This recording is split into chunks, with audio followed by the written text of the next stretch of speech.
معصوم جن کے نام میں اعمال بھی نہیں کھلے، ایسے معصوم بچے بھی یہاں اللہ کا کلام سنا رہے تھے۔ تو اس جگہ میں یقیناً انوار و برکات کی بارش ہوتی رہتی ہے۔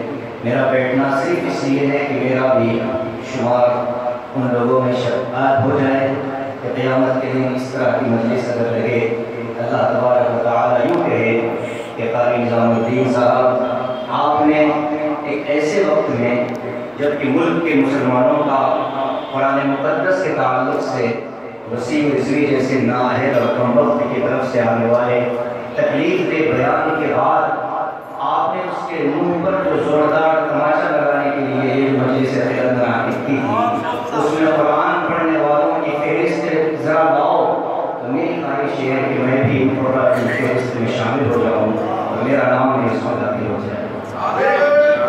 میں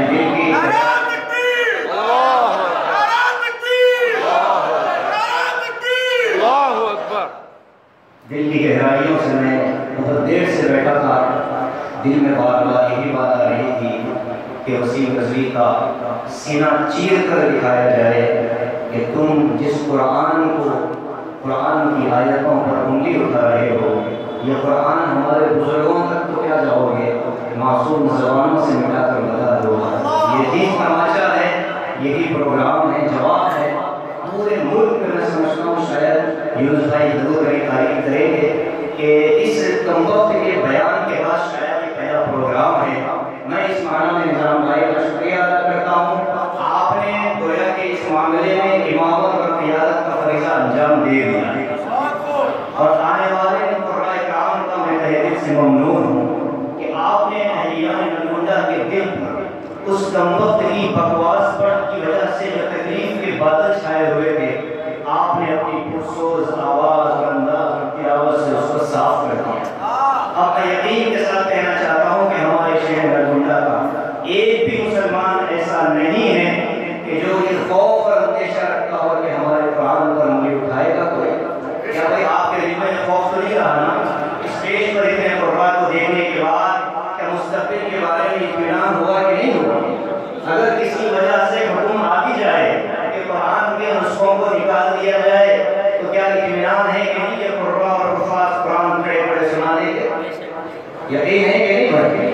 تو اس لیے آج کا یہ اجلاس پورا کا پورا تماچا ہے وسیم رضوی کے سر کے چہرے پر کہ تم جس قرآن کی عظمت کو اور اس کے تقدس کو کم کرنا چاہتے تھے، اس کی عظمت اور تقدس یہ ہے کہ معصوم زبانیں بھی اس کو پڑھتی ہیں، سفید ریش کے بزرگ بھی اس کو پڑھتے ہیں، اور یہاں جب استاد القرآن اس کی تلاوت کریں گے آپ کو لگے گا کہ جسم و جثے کے اعتبار سے، عمر کے اعتبار سے وہ عمر کی کس سرحد پر پہنچ چکے ہیں، لیکن قرآن کریم کے پڑھنے اور سکھانے کے جذبے اور ولولے کے اعتبار سے وہ بہت سارے نوجوانوں سے ابھی آگے۔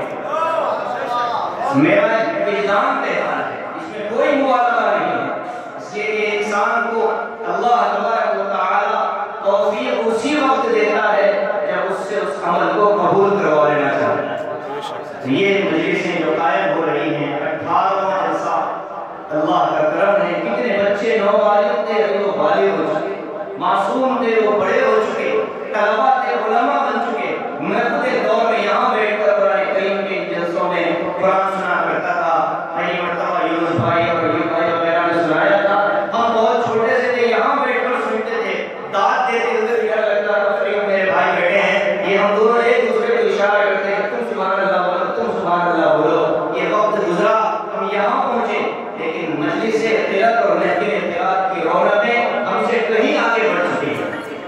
میرے بھائی، قرآن کریم کی اس مجلس میں حاضری یقیناً ہمارے لیے سعادت، بیٹھنے والوں کے لیے سعادت ہے۔ اللہ تبارک و تعالیٰ نے چن کر کے آپ کو یہاں بھیج دیا ہے، اور یہ اس بات کی مکمل علامت ہے کہ ہمیں قرآن کریم سے محبت ہے، ہمیں قرآن سے محبت ہے، ہونی چاہیے، قرآن پڑھنے والوں سے محبت ہونی چاہیے۔ اللہ نے ہمیں نہیں دیا، لیکن جس کو دیا ہے اس سے محبت کر لیں، اللہ تبارک و تعالیٰ اس کی برکت سے ہمیں ہمارے نسلوں کو عطا فرمائے۔ اس لیے میرے عزیزوں، یہاں بیٹھ کر جو قرآن پڑھ رہے ہیں ان کے لہجوں کو دیکھیں، ان کی محنت پر غور کریں، ان کی قربانیاں دے کر یہاں پہنچے ہیں۔ اللہ تبارک و تعالیٰ نے یہ کلام اپنی ذات سے بھیجا ہے، یہ اپنی ذات سے بھیجا ہے، کلام رب العالمین ہے، تنزیل من رب العالمین، نزل به الروح الامین علی قلبک بلسان عربی مبین۔ قرآن کریم کا یہ تعارف ہے جو قرآن کو کروا رہا ہے، یہ رب العالمین کی طرف سے آ رہا ہے۔ دنیا نے دیکھا ہے کہ قرآن کریم ایک ایسی کتاب ہے جس عمر کا، جس علاقے کا، جس خطے کا فرد چاہے اسے عربی نہ آتی ہو، پڑھنا شروع کرے گا، چاہے وہ نہ جانتا ہو معنی اور مطالب، لیکن پڑھتے پڑھتے اس کی زبان پر ایسے وہ چڑھ جاتا ہے کہ پھر لوگ چاہتے ہیں کہ یہ پڑھتا چلا جائے اور ہم سنتے چلے جائیں۔ یہ مجلسیں جو یہاں لگ رہی ہیں، ایسی مجلس قیامت کے دن جنت میں لگے گی، اللہ پاک ہمیں نصیب فرمائے۔ سورہ یونس میں اللہ نے فرمایا للذین احسنوا الحسنى وزیادہ، مفسرین فرماتے ہیں کہ یہ زیادہ کا جو مطلب ہے اس کا کیا، یہ زیادہ کا جو لفظ ہے اس کا معنی کیا ہے؟ مفسرین فرماتے ہیں کہ قیامت کے دن ایک تو جنت کا جمعہ بازار ہے، امام نووی رحمۃ اللہ علیہ نے اپنی تفسیر میں نقل فرمایا کہ ایک جمعہ کے دن بازار لگے گا جہاں چہرے لگے، چہرے ہوں گے، جو آدمی اور جنت کی مرد یا عورت اپنا چہرہ اس جیسا بنانا چاہے گا، اللہ تبارک و تعالی وہ چہرہ عطا فرما دے گا۔ اور آگے فرمایا، حضور پاک صلی اللہ علیہ وسلم کی حدیث ہے، مسلم شریف کی روایت ہے، آقا نے فرمایا کہ یہ چہرے بدلنے سے لوگ نہیں بدلیں گے، جب وہ اپنے بالا خانوں میں، اپنے محلات میں واپس جائیں گے، بیوی شوہر کو دیکھ کر پہچان لے گی اور کہے گی کہ یہ تم پہلے سے زیادہ خوبصورت نظر آ رہے ہو۔ ہماری طرح نہیں ہوگا کہ وہ کسی نے 2 لاکھ روپے قرضہ لیا کسی سے پلاسٹک سرجری کروانے کے بعد وہ جو صاحب قرضہ دیے تھے وہ ڈھونڈ رہے ہیں کہ بھائی جس کو میں نے چہرہ بدلنے کے لیے پیسے دیے وہ مل نہیں رہا۔ تو وہاں ایسا نہیں ہوگا کہ چہرہ بدلنے کے بعد بندہ بدل جائے، بیویاں پہچان لیں گی کہ میرا شوہر کون ہے۔ ایک تو یہ نعمت ہوگی، یہ ایک نعمت ہے جو جنتیوں کو ملے گی، اس سے آگے اور نعمت ہے ملنے والی ہے، وجوہ یومئذ ناظرہ الی ربها ناظرہ۔ اللہ نے فرمایا کہ صبح شام اللہ کا دیدار جن لوگوں کو ہوگا ان کے بارے میں فرمایا گیا ہے کہ لوگ وہ ہیں کہ اللہ تبارک و تعالی ان کو جمع فرمائے گا، مرد حضرات کی مجلس لگے گی، عورتیں پیچھے ہوں گی، جب مرد حضرات جمع ہوں گے اللہ تبارک و تعالی حضرت داؤد کو کھڑا کرے گا اور کہے گا کہ داؤد تمہارا لحن تو مثالی تھا، کھڑے ہو جاؤ اور زبور کی تلاوت کر کے سنا دو۔ حضرت داؤد زبور کی تلاوت فرمائیں گے، سما بدے گا جیسے ابھی سما بن رہا ہے، اور آگے اللہ فرمائے گا کہ موسیٰ کھڑے ہو جاؤ تورات کی آیتیں پڑھ کر سناؤ۔ حضرت موسیٰ تورات پڑھ کر سنائیں گے، اللہ تبارک و تعالی میرے اور آپ کے آقا جناب محمد رسول اللہ صلی اللہ علیہ وسلم کو حکم دے گا کہ میرے حبیب یاسین کی تلاوت کر لو۔ آقا مدنی صلی اللہ علیہ وسلم کی زبان مبارک یاسین کی تلاوت جنت کا منظر ہے، اور اس کے بعد جب سورہ یاسین مکمل ہوگی رب العالمین سورہ رحمان کی تلاوت فرمائے گا۔ جب رب العالمین سورہ رحمان کی تلاوت کریں گے جنتی مچل جائیں گے، جنتی تڑپ جائیں گے، اور دنیا کے اندر جتنی خوبصورت آوازیں سنیں گی وہ ساری محو ہو جائیں گی۔ اللہ کا کلام اللہ رب العالمین کی طرف سے جنتیوں کو سنایا جائے گا، اور اس کے بعد رب العالمین کے اور جنتیوں کے درمیان کے جو پردے ہیں وہ ہٹیں گے، اللہ کا دیدار ہوگا۔ میرے بھائی جب اللہ کا دیدار ہوگا تو حدیث میں آتا ہے کہ پیچھے سے آواز آئے گی کہ یا اللہ آپ کے دیدار میں ہمارے شوہر ایسے محو ہو گئے کہ 40 سال کا عرصہ گزر چکا، ان کی پلک جھپکنے کے لیے تیار نہیں۔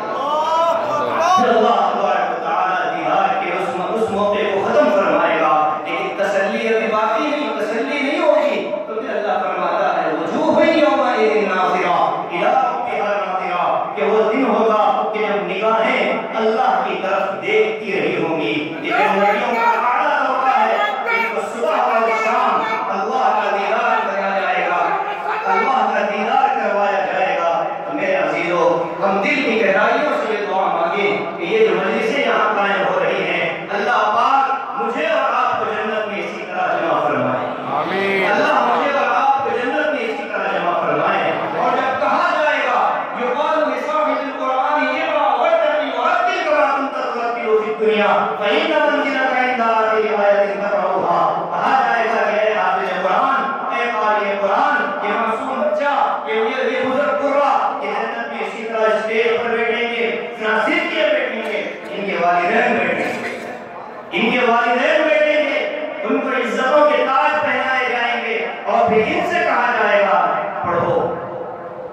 قاری صاحب نام لے کر تعارف کروا کر پڑھوا رہے ہیں، یہاں یہ پڑھوا رہے ہیں وہاں رب العالمین پڑھوائیں گے، یہاں یہ تعارف کروا رہے ہیں وہاں رب العالمین تعارف کروائیں گے۔ کہا جائے گا اقرا پڑھو ورتقی ورتل، اور ایسے پڑھو جیسے یہاں پڑھ رہے ہو، ترتیل سے پڑھو، ٹہر ٹہر کر پڑھو، اطمینان سے پڑھو۔ کبھی آپ نے اور ہم نے سوچا کہ آقا علیہ السلام کی تلاوت کا انداز کیا تھا؟ کبھی ہم نے سنا ہے کسی سے کہ میرے نبی کیسے تلاوت فرمایا کرتے تھے؟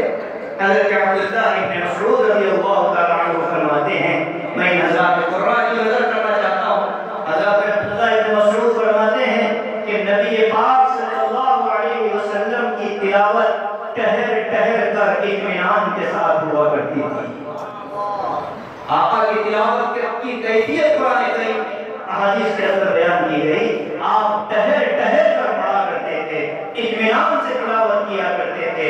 آج ہم بس ذوق ہو رہے ہیں، مجھے معاف فرمائیے گا، ابھی رمضان المبارک سامنے آنے والے ہیں، ہمارے ذوق کا یہ عالم ہو چکا کہ جو حافظ اور قاری تیزی کے ساتھ نکل جائے گا وہ ہمارے لیے معتبر محترم ہوگا۔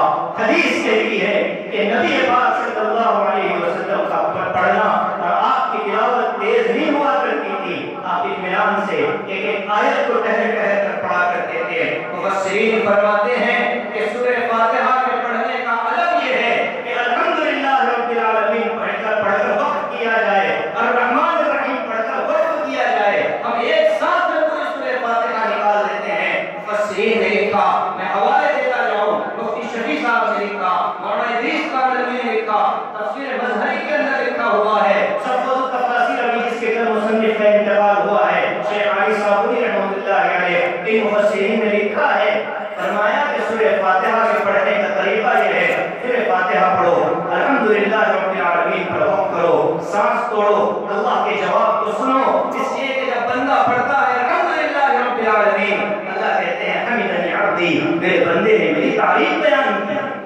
مفسر فرماتے ہیں کہ ہم پڑھنا چالو کریں سورہ فاتحہ کے الفاظ کو ملا کر، آیتوں کو ملا کر، تو بھئی بندے اتنا تو انتظار کر لے کہ جتنا اللہ کا جواب آ جائے۔ الحمدللہ رب العالمین پر جواب آتا ہے حمدنی عبدی، الرحمن الرحیم پر جواب آتا ہے اثنى علی عبدی، مالک یوم الدین پر جواب آتا ہے مجدنی عبدی۔ یہ تین آیتوں کے جو الفاظ ہیں میرے بھائی، اللہ کی طرف سے آنے والا جواب اگر پڑھنے والے کے لیے قبول ہو گیا تو اس کے لیے آخرت کا سودا ہو گیا۔ آمین۔ اس لیے میرے بھائی قرآن پاک کے پڑھنے کے سلسلے میں قرآن پاک کو سیکھ کر پڑھنے کا معمول بنائیں۔ حضرت ابن عبد مسعود فرماتے ہیں کہ میں نے 70 سورتیں نبی پاک صلی اللہ علیہ وسلم کے زبان مبارک سے براہ راست سیکھی، 70 صورتیں میں نے نبی سے سیکھی۔ حضرت ابی بن کعب فرماتے ہیں کہ ایک دن آقا نے مجھ کو بلا کر کہا کہ ابی میں چاہتا ہوں کہ تم قرآن سنا۔ حضرت ابی نے قرآن سنانا شروع کیا، سورہ نساء کی تلاوت شروع ہوئی، پڑھتے چلے گئے پڑھتے چلے گئے، کچھ دیر کے بعد جب اس آیت پر پہنچے فَكَيْفَ إِذَا جِئْنَا مِن كُلِّ أُمَّةٍ بِشَهِيدٍ وَجِئْنَا بِكَ عَلَى هَؤُلَاءِ شَهِيدًا۔ وہ وقت جیسا ہوگا کہ جب ہم ہر قوم میں سے گواہ کو پیدا کریں گے، اٹھائیں گے، اور اے نبی ساری انسانیت کے لیے ہم آپ کو گواہ بنائیں گے۔ جب یہ آیت پر پہنچے تو آقا کی طرف سے آواز آتی ہے حسبک الآن حسبک الآن، بس اب تم بس کر دو اور رک جاؤ۔ فرماتے ہیں صحابی جب میں نے نگاہیں اٹھائی تو دیکھا کہ آقا کے رخ انور پر آنسوؤں کی جھڑی لگی ہے۔ میرے بھائی کیا ہم قرآن پڑھتے ہوئے رونا نہیں چاہتے؟ قرآن پاک ابھی قاری ضیاء الرحمان صاحب پر نام پڑھنے وہ جو آخری آیتوں کو پڑھا ہے، یقین مانیے اگر ہم مطلب سمجھنے والے ہوتے، قرآن کا ذوق ہوتا، مجموعے سے چیزیں نکل جاتی۔ انہوں نے جس انداز میں قرآن پڑھا ہے اور آخری آیتیں پڑھی، جو دعائیں مانگی ہیں ربنا اغفر ولوالدی وللمؤمنین یوم یقوم الحساب، اے اللہ ہمیں معاف فرما، والدین کو معاف فرما، سارے مؤمنین کو معاف فرما۔ میرے عزیزو، کہنے کا مطلب یہ ہے کہ ہمیں قرآن کو ذوق اور شوق سے پڑھنا چاہیے، سیکھ کر پڑھنا چاہیے۔ میں نام بھائی سے درخواست کروں گا، آپ نے جو محنت شروع کر رکھی ہے، ہم سب آپ کے شکریہ کے مستحق ہیں، ہم سب کی طرف سے ہم آپ کا شکریہ ادا کرتے ہیں۔ آپ نے اپنی زندگی کے بہترین ایام قرآن کریم کے سیکھنے میں صرف کیے. اللہ کرے کہ آپ کا یہ سیکھنا آپ کے آخری سانس میں برقرار رکھے. آپ کے فیض پر اللہ پورے شہر، پورے ضلع، پوری ریاست کے لیے قبول فرمائیں. جو محنت آپ کر رہے ہیں اس کے دائرے کو بڑھائیں، لوگوں کو جوڑیں. اور میں آپ سے درخواست کرتا ہوں یہاں آ کر قرآن کو سن کر چلے جانا یہ جلسے کی کامیابی نہیں ہے. یہاں سے پیغام لے کر جائیں. جن کو قرآن پڑھنے آتا ہے وہ اور عمدہ پڑھنے کی تیاری کریں. تیار ہے بھائی؟ جن کو آتا ہے وہ اور عمدہ پڑھنے کی فکر کریں گے. جن کو نہیں آتا ہے وہ سیکھنے کی فکر کریں گے. اگر یہ پیغام یہاں سے ہم لے کر چلے تو میں سمجھتا ہوں کہ ہماری حاضری اللہ کے دربار میں قبول ہو جائے. اللہ تبارک و تعالی ہم سب کو توفیق عمل نصیب فرمائے. آمین. وآخر دعوانا ان الحمد للہ رب العالمین. جزاکم اللہ خیر. میرے عزیز، اللہ رب العالمین آپ کی عمر میں برکت عطا فرمائے، آپ کے علم میں خوب اضافہ فرمائے. پروگرام کو آگے بڑھاتے